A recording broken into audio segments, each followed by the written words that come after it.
taal ontdek terwyl ek Engels probeer nie. So, and that's why, because of this month we commemorate Pentecost, I want to talk to you about the Pentecostal experience. And I'm going to talk to you about the Holy Spirit and the law of Moses. And we read in Acts 2 verse 1, when the day of Pentecost came, they were all together in one place. Suddenly a sound like a mighty rushing wind came from heaven, filled the whole house where they were sitting. They said they saw tongues like flames of fire that separated and came to rest on each of them. And they were all filled with the Holy Spirit and began to speak in other tongues as the Spirit enabled them. God gave instructions to Moses to lead Israel out of slavery.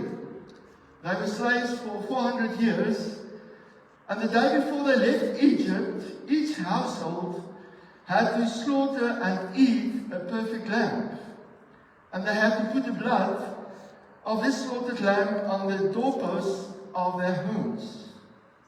That night, death came to visit Egypt, and wherever the blood of the lamb was on the doorposts, death passed them over.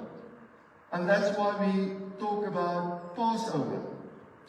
That night, every Israelite had to go into their houses, and they mustn't come out that night, because the blood will protect them, and the blood will save them.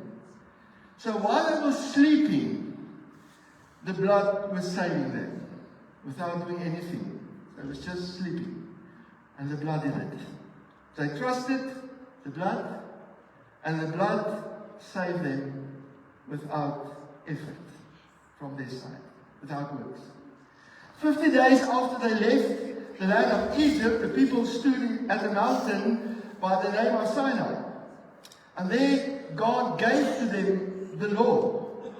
But Sinai on that moment became a terrifying place while God was giving the law. There was a tremendous wind, storm, gust of wind, the earth trembled, and the flames burned, and the people got scared. And we read about that in Deuteronomy 5, where it says, but now, why should we die? They were so scared. For this great fire will consume us, and we will die. If we hear the voice of the Lord, our God, any longer. But you see, if you live under the law, that's how you will always hear God speak. You will tremble. You will hear the judge and not the Father. Because when there's a law, there must be a judge. Before God gave the law to Israel, they were always murmuring, and they was always rebellious, but God always forgave them. But when the law comes, something happened. There must be a judge. And then Exodus 20 says, speak to us yourselves, says the people to Moses, and we will listen. But do not let God speak to us, or we will die. So the law, the giving of the law, made Israel aware of their sins and God's judgment on their sin, because that's all the law can do. The law will diagnose your problem, but the law cannot fix your problem. And 1,500 years have passed since that day. Near the Dead Sea, in the wilderness, in Israel, in Judea, a man by the name of John the Baptist was preaching and baptizing the people. And one day, while doing that, he stopped, pointing to Jesus, who had just arrived there, and said, there is the Lamb of God that takes away the sin of the world. And he will baptize you with the Holy Spirit and with fire. But listen, the sequence of this. First the blood, then the fire. First the blood of the Lamb, then the baptism of the Holy Spirit with fire. It was like that with Israel in Egypt. First the Lamb, 50 days later, the fire at the mountain. First the blood, then the fire. First the blood, then the fire. In Luke 16, verse 16, Jesus said, the law and the prophets were until John the Baptist. Because John said, there is the Lamb, a new blood is coming. In Jesus' time, Passover time in Jerusalem was a very busy time. Everywhere in Jerusalem, the Passover lambs were slaughtered to remind Israel of their deliverance from slavery. So, if you can imagine, the city was too small.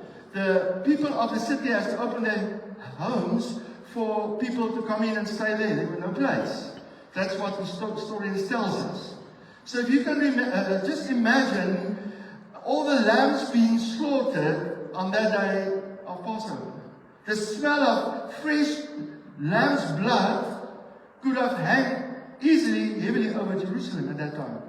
Could be like that. But while this was going on, Jesus was nailed to a wooden cross outside the city of Jerusalem. Israel was killing the true Lamb of God. They didn't realize that. Because his blood was needed to save those who believe. First the blood, then the fire. The blood of the Lamb which cleanses us all from sin. By doing nothing, just believing, like the blood in Egypt. At Sinai, when God gave the law to Israel, just after that, blood sacrifices was needed, so it was part of the law. It was prescribed. After God instituted the blood sacrifices in Israel, God instructed Moses to have the tabernacle built. The tabernacle was the place where God came to live in their midst, Emmanuel, God with us, to be with the people. But before that can happen, there must be blood sacrifice. That's why John said, there's the lamb, first the blood, then the fire. And then the presence of the Lord. So 50 days after the Jewish Passover in Jerusalem, Israel celebrates the Shavuot. Shavuot means weeks or 7, which indicates 7 weeks after Passover. The Greeks speak about Pentecost, and it means 50 in Greek, Pentecost. Pentecost was 50 days after the Passover. That was the time where Israel stood at the Mount Sinai to receive the law. 50 days after the Passover, the time of the Shavuot arrived in Jerusalem. It was the Jewish Pentecost, where they celebrate the day when God gave the law to Israel at Mount Sinai. At Mount Zion, Now at Mount Sinai, I'm quite confused with the English. And then they always remember that 3,000 people died at Mount Sinai on that day when God gave the law, because they worshipped the golden calf while Moses was receiving the law on the mountain. So while Israel were busy preparing to celebrate the Shavuot, Jesus' disciples are praying in the upper room in Jerusalem, 120 of them. Jesus told them to go and wait for the promise of the Holy Spirit. They didn't know what it was, they were waiting. At the cross, when Jesus died, the disciples saw Jesus die on the cross and they scattered. Peter said 3 times, he does not know Jesus. And I mean, if there's bigger or smaller sins, what can be bigger than I don't know him? That's what Peter said. And now Jesus went to heaven, Jesus is gone, and there they are in the upper room, they're confused, they don't know what's happening. They didn't even expect that Christ will resurrect from the dead, because if you expect that, where will you be that Sunday? At the grave. So when the women arrived at the empty tomb and they went back and told the disciples they didn't want to believe them, they think it was just women's praatjies. Bible says so. And maybe the devil was smiling, thinking, these disciples, I'm going to devour them. They are so powerful and unsure. Jesus put all his hope on them to carry on where he left off. But look at them. Look at them. They were confused. They were scared to be seen as disciples of Jesus. And I think Satan thought to himself, this is going to be easy. This will be an easy dealing with them. And soon the world will forget about Jesus of Nazareth. It will be so easy. And while Jerusalem was preparing to celebrate that they received the law, the disciples was waiting on a promise. They did not know what to expect. John the Baptist said, first the blood. It happened 50 days before, during the Passover, Christ was crucified. And then the Holy Spirit and fire. So the first part was there. And it happened like this. On the day of Pentecost, there was fire again. Just like at Mount Sinai. There was a gust of wind that shook the place. Just like at Mount Sinai. It was almost the same when Israel received the law.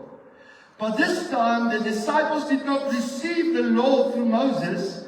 They received the Holy Spirit from heaven. This time there was no fear, no judgment as it was at Sinai. It was an explosion of divine glory and love. And the crowds in Jerusalem, hearing this phenomenon, flocked to the upper room where it happened. The fire and the wind remind them of Sinai, which they were busy celebrating the Shavuot. But Hebrews 12 verse 18 said, it's not the same. For you have not come to a mountain that can be touched and that is burning with fire, to darkness, gloom and storm, to a trumpet's blast or to a voice that made its hearers beg that no further word be spoken. That sight, says the Hebrew author, was so terrifying that even Moses said, I'm trembling with fear. And then he said, instead, you have come to Mount Zion. You don't stand at Sinai anymore. Now you have come to the Mount Sinai, the city of the living God, the heavenly Jerusalem. You've come to the congregation of the firstborn enrolled in heaven. You have come to God, the judge of all, to the spirits of the righteous, made perfect, to Jesus, the mediator of a new covenant. Right. Do you know that if you are still living under the law, Jesus cannot be your mediator? Because the laws prescribe that the high priest must be from the tribe of Levi. And if Moses were sending out job applications for the high priest and Jesus applied, they wouldn't accept his CV because he was born from the tribe of Judah. Yeah. So if we want Jesus to be a high priest, the Hebrew author said there must come a change in law. So that old law must put aside a new law so that Jesus can become your high priest. So if you still cling to the law, Paul said, jy's losgemaak van Jesus. You must fix yourself then. Amen? Amen. So what happened here? What does the Hebrew tell us? He said, Mount Sinai made place for Mount Zion. Mount Zion is where Calvary is. Sinai is where Israel received the law and judgment began. Mount Zion is where the Lamb died and judgment ended. And all are made righteous. Hallelujah. That's why Paul said, not one person can be made righteous through the works of the law. Yes. If you try, you will lose that. And that's the scandal of grace. That God declared the ungodly righteous. Because of the blood of the Lamb. The people in Jerusalem heard the disciples speaking in tongues about the great deeds of God. It was not that they started to speak in, they used to curse, now they speak beautiful. That's not the new languages here. It's not that they started to speak better Hebrew or Greek. They started to speak supernatural in tongues they themselves don't understand. So much so supernatural, that the people who knew the disciples, 3,000 of them were gathering there. They saw this happening. They were amazed and critical. How is this even possible that these disciples can speak in these other languages? They can explain this phenomenon. The only thing they can think of. Too much sweet wine. They drowned these people. But Peter got up and he started to preach the word. And he said, they're not drunk. This is what, you know what, the Holy Spirit must come upon the church like this again. We want to control everything, even how the Spirit works. Sure. And you know what's the difference between a canal and a river? A canal is controlled, a river is just spontaneous. Yeah. We need the rivers. The church needs the Holy Spirit again. Yeah. Yeah. You know what? Reinhard Bonnke said, you know what? The less the anointing, the more the tea and cake. Sure. Sorry. I can call myself when I can. Amen. The outpouring of the Holy Spirit was so spectacular that the criticism of those people disappeared and turned into admiration. And they asked, what should we do? We wanted to. The supernatural move of the Holy Spirit is God's way of winning souls. Man. We need that again. Yes. Jesus said in Luke 16 verse 16, the law and the prophets were up to John. From then the kingdom of God is being preached. What is the kingdom of God? His name is Jesus. Kingdom is a person. The kingdom is in you. And everyone entering it by force. So what happened here? When the Holy Spirit, Jesus died, the law was replaced by a new covenant of grace, the kingdom in us. At Sinai, when the law was given, 3,000 people were judged and killed. But at Mount Zion, at the outpouring of the Holy Spirit, 3,000 people were saved, declared righteous and blessed because of the name of Jesus. Praise the Lord. That's what I want to talk to you about. That's what I'm talking, the Holy Spirit and the law. Because you know what? The people of the Old Testament had to keep the law, but no one could. Paul says the law was given to shut everyone's mouth up, to condemn everyone. So God gave His Holy Spirit, and in the Old Covenant, the people have to keep the law. In the New Covenant, He will keep the people. On Pentecost, while Israel commemorates the law, God shook the earth again. Again, there were flames of fire, but this time it was without anger, it was without judgment, without fear.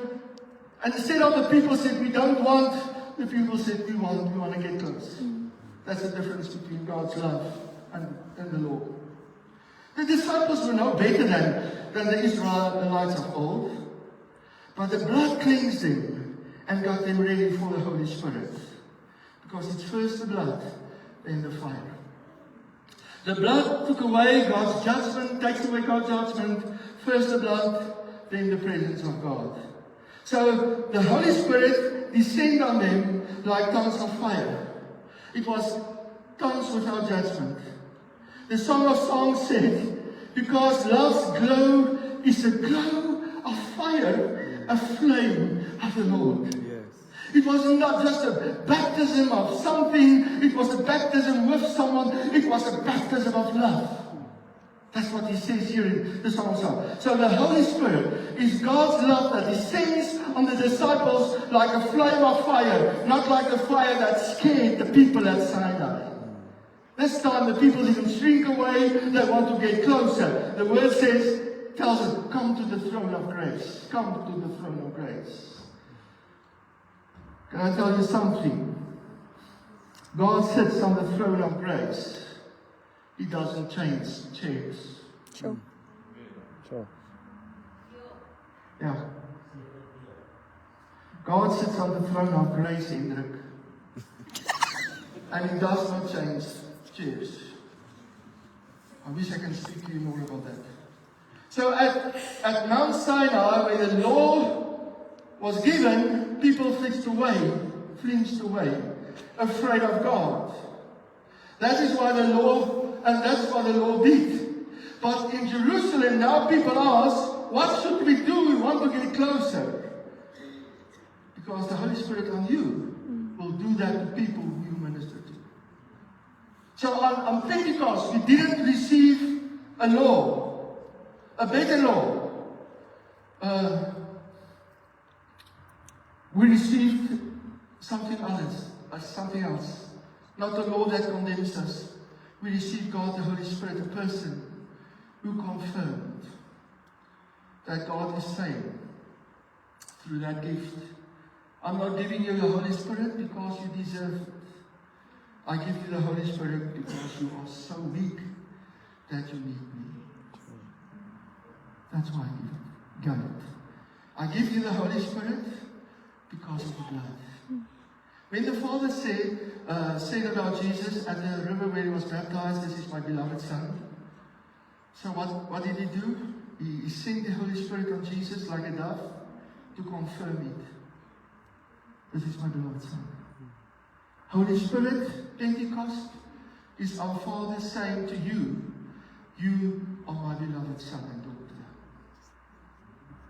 You don't receive the Holy Spirit because you fast and pray, because you did anything. You receive the Holy Spirit because of the blood.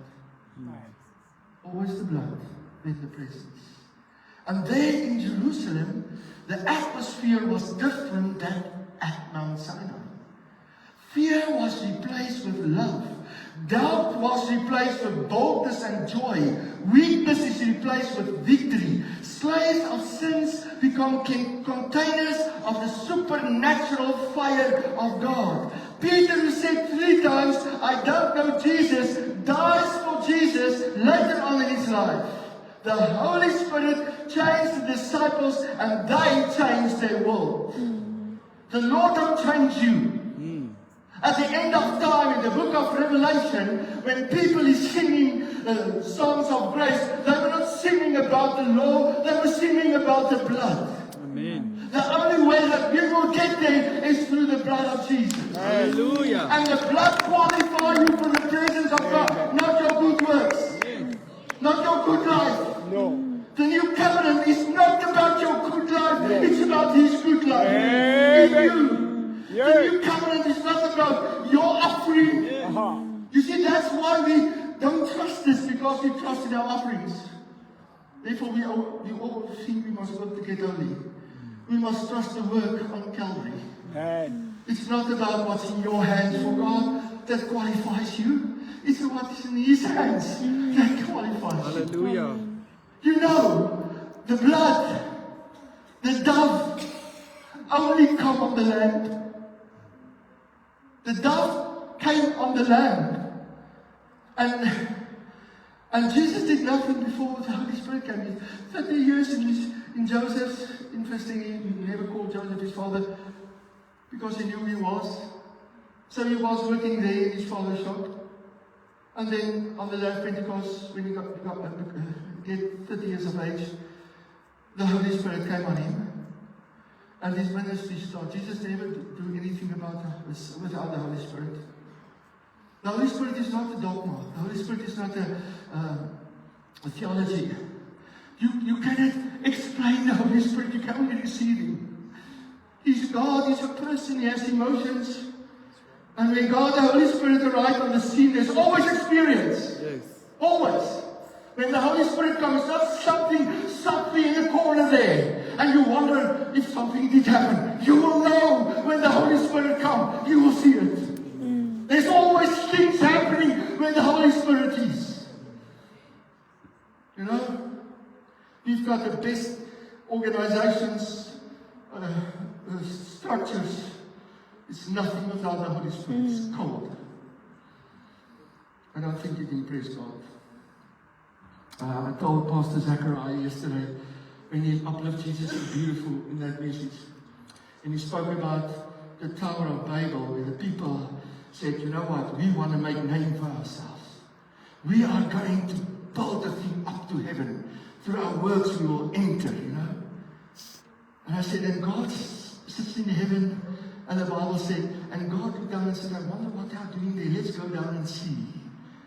Because God couldn't see, it was so small. Man think, oh, we just had it. God said, I don't even see it. Let's go down and just see what's happening. Because you know what? Our religion makes us to think that Christianity is a ladder of wood. I have to climb up to God through works, praying more, fasting. I get closer to God. I must get near. I must try, because we don't trust. But the gospel, the crux of the gospel, is not you climbing your ladder. God, you cannot reach God through the wood of your ladder. God came to you through the wood of the cross. Amen. He came down where you are. That's what happened at Pentecost.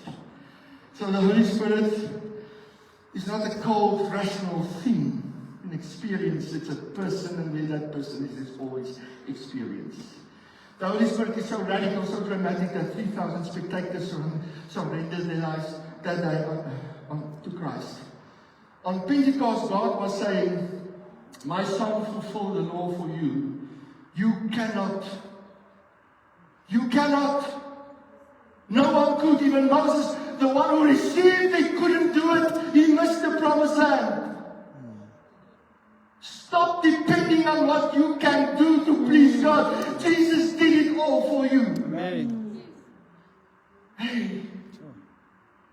And so God said, listen, my son complete the law for you. I'm going to give you something better. I can't just take away the law like that. Well, without the law, you will become reckless. Therefore, I give you the Holy Spirit instead of the law. Because the law makes you weak. The Holy Spirit gives you strength. The law demands the impossible. The Holy Spirit gives you freely the impossible.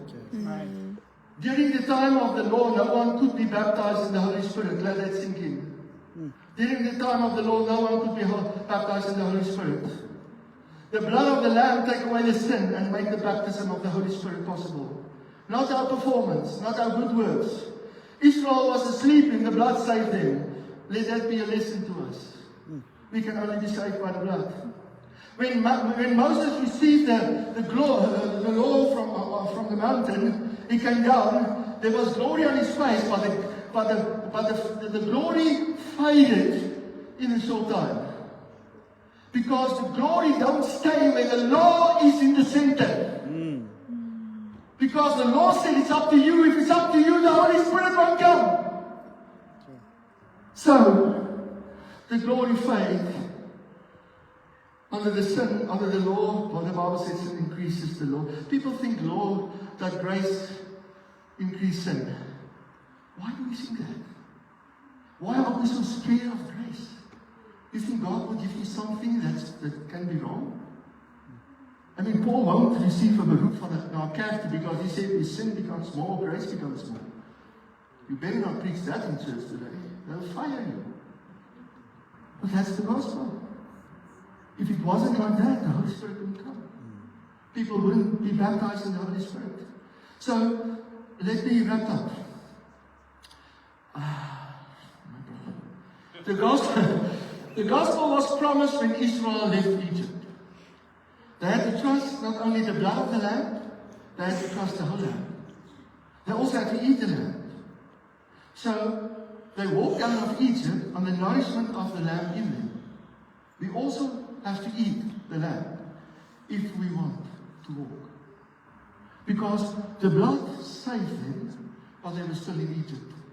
That's why many people are saved, but they still battle with things in their life. Because they haven't eaten the Lamb. They don't see Christ in them. They still battle with stuff. So they ate the Lamb. And on the nourishment of the Lamb, they start to walk. The Lamb in us. The Lamb in you, waiting for the dove to come. When Jesus was baptized, the Holy Spirit descends on him like this beautiful, beautiful dove. Because the dove only descended on the Lamb. You don't see it anywhere else in the Bible. Christ in us, the Lamb in us, guarantees the Lamb, the dove over us. The glory does not fade as under the law where it was about the person who must become good. But because we cannot hold the law, keep the law, glory fades on Moses' face. But when we eat the lamb, Christ in us become the hope of glory. The hope of glory must become the reality of that fulfilled glory in my life. The dove will want to come over you because the lamb is in you. And the dove cannot stay away from the lamb. The Holy Spirit stays, not because we are good, but because Christ in you is so good. During the Passover, Jesus introduced the communion with the bread, and we're going to do it now in the cup. And he said, the bread is my body. He who eats me has part of the lamb. Christ in me. That's what we do. I'll tell you now at that table what it's all about. We eat the lamb. And so, the lamb in me attracts the dove. The dove only descends on the lamb. The lamb in you attracts the dove, not your goodness. Therefore, your badness will not let the dove stay away, because it's not about your life, it's about his in you. It's not your good life, it's his. So the Holy Spirit and the Lord. Pastor from Lesotho, I'm going to wrap it up now. The law focuses on what man must do for God. The Holy Spirit is about what God does with man. God frees us from the law so that the Holy Spirit does not have to fade as on the face of Moses. For 1,500 years, while Israel were under the law, no one could please God. Not one. Not even God's best friend, Moses, could. What the law could not accomplish, the Holy Spirit is doing with us. 12 scared disciples became 12 brave heroes. And God changed them, and then they changed the world. The Holy Spirit is the gift of love to us. As romance is good for marriage, to break the dead routine that can creep into relationship, so is the work of the Holy Spirit, the romance from heaven. It breaks the dead routine of religion. Yeah. You are sealed with the Holy Spirit, but that's not enough. He must come over you. He must overpower you. I love Ollie. I love, voorsprong door techniek, Ollie. Daai klomp cirkeltjies, ek kry skoon 'n salwing as ek dit sien. And I've got this Tiptronic one. And you can, it's like automatic, it's standard. That's normal, standard. But then you can just touch it and go into sport. Propel is like a booster. And that's what the Holy Spirit does. When it puts us in sport mode. That engine wakes up of that oily man like a rocket. And then you just go. Low flying. The car becomes holy. You ry al die hel uit.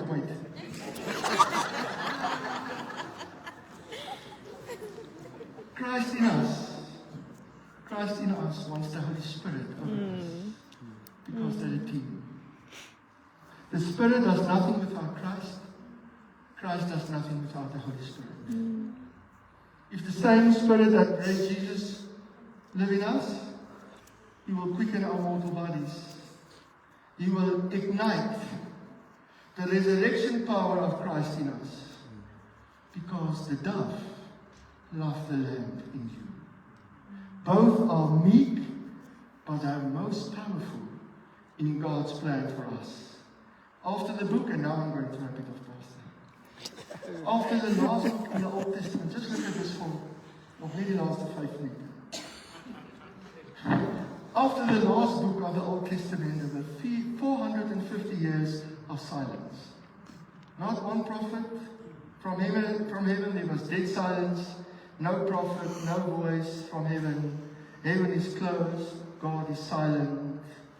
Until that one day, when the son of the carpenter walked down to the Jordan River to be baptized by John the Baptist. After 450 years, for the first time, the heaven opens up. The dove descends on the lamp, and the heaven is still open, because the lamp is still here. And the dove and the lamp, they live in communion. So the Holy Spirit opens the heaven. After 450 years of silence, God spoke for the first time. And the thing He said is, that is my beloved Son. And the Holy Spirit is sent to show that God finds pleasure in His Son. On the day of Pentecost, God poured out His dove on us to say to you, because of the Lamb in you, I have good pleasure in you. Because of Christ. Heaven is open above us tonight, of this morning. When Noah sent out the dove, and he came back with a branch in his mouth saying, there is hope. It's time to rise. God provided for you. You will overcome. The dove of Pentecost is doing the same. It's time to rise. The heavens are open. Paul said in Ephesians, do not get drunk with wine, which leads to reckless indiscretion. Instead, be filled with the Holy Spirit. And that filled is in continuous tense in the Koine Greek. It means to be overflow. To overflow. Not just be sealed, but to overflow. We need the continuous overflowing of the working of the Holy Spirit in our lives. The Holy Spirit. You see, we miss that because we're too busy what we must do to please God. We're trying to do it. God wants to do it in you. The Holy Spirit doesn't only want to seal you as a child of God. He wants to fill you up to overflow. And what happens when the Holy Spirit overflow? I can tell you what happened. People that battle with psychologists that cannot help get instantly free. I've seen it. Marriages that battle when the Holy Spirit come in there, marriages are healed. Young people that are looking for something, going to drugs and alcohol, because every human person are looking for something greater than they are. Let the Holy Spirit come and see what happens with them. The Holy Spirit, we miss so many things. When the Holy Spirit comes, the pressure lifts. I'm going to end with this little story. We were in the AFM Norge, site. We were there pastoring for a few years in Sasolburg. And one evening, the anointing of the Spirit was so tangible in that place. And we had 30 teenagers, they stood in front. And they were invited to be prayed over. And then God said, you don't touch them. Let the Holy Spirit do the work. And then the Holy Spirit came mightily. And a guy was driving past our church. Now, I don't know who of you have been in Sasolburg. AFM South is the one with that big roof that comes down. And there's a double path, a double road in front of the church. And this guy was under the influence, and he was driving past the church. And when he looked in his mirror, and anyone here from Sasolburg that was there with us will confirm this. And he was driving past, and he looked in his mirror and he saw fire. The church was on fire. He saw it. And he thought to himself, there's big trouble, those people don't even know that. And there's no cell phone, so he was on his way to the brandweer. From Friday. And he said, when he looked back, he saw, well, that fire was burning above. So he turned around, he drove back, he left his car in the middle of the road, idling, doors open. He wasn't dressed for church. I mean, whatever that means. By that time, it was important. My ma het hoed gedraaid, sy soos klikkies goed gelyk, as ek self moet sê. And he ran into the church, and when he entered, the Holy Spirit knocked him down. And when he stood up, he was born again, hy was nugter man. The alcohol left for another spirit. I've seen so many things, I can tell you so many stories what the Holy Spirit does. Dat jou mond staan oop when you see that. That's why we need that. The Spirit of God. Hallelujah. Maybe you are sitting here this morning and you feel unworthy for that, for the baptism of the Spirit. Maybe you feel unworthy that God can use you to experience the fire of the Holy Spirit. But that's why Jesus died for your sins, because the Lamb made you worthy. The Holy Spirit doesn't come because of your goodness, but because of the Lamb. And the Lamb in you makes you so acceptable that the dove cannot stay away. The Lamb in you is the greatest attraction to the dove, because he can never stay away from the Lamb. Therefore, the blood of Christ cleanses you every second. While you're sitting here, you are clean. Every second. You are cleansed by the blood of Jesus. You do not have to wait like the disciples for the dove. The dove came and he's still here. Hallelujah. And this is in Genesis, listen. Before God created the earth was void, was blackness. And the Bible said the Holy Spirit was to hover over the earth. But when you look at the Hebrew, it means it's like a hen sitting on eggs, breeding. I don't know what's another word, om te broei. He was just brooding or breeding, and that's what the Holy Spirit did. When the Holy Spirit hovered, it was like a hen hatching eggs. God said, let it be light. God started to create. The Holy Spirit wants to hover over you. To hover over you. So that God can breathe himself in you. Work himself in you. So that you become the reservoir of his presence. The container of his glory. Wherever you go, it's always Christ in you. And the dove on the lap. Let's just bow our heads for a little while. And so, Lord, thank you that you are here, that your Holy Spirit is here. I'm just asking that you're, softly as you are, just start to hover over your people. Yeah.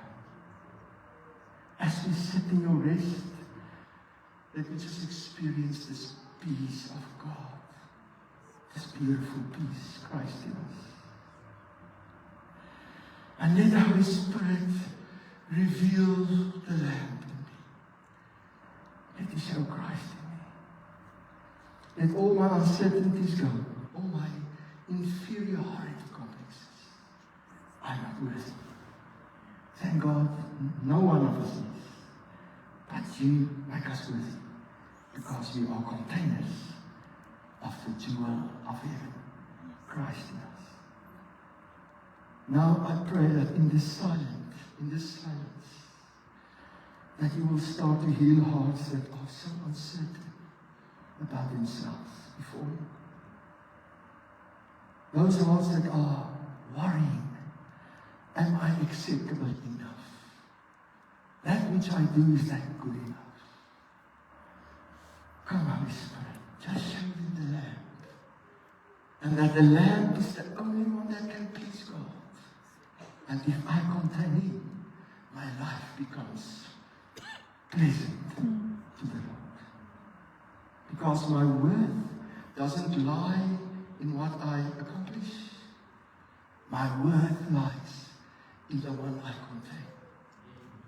And that's why your Holy Spirit comes. So here he responds. Let the peace of God just break that bondage of this depression, uncertainty, in Jesus' name. I want to ask you to just rise where you are sitting for a moment, please. Let's all just rise.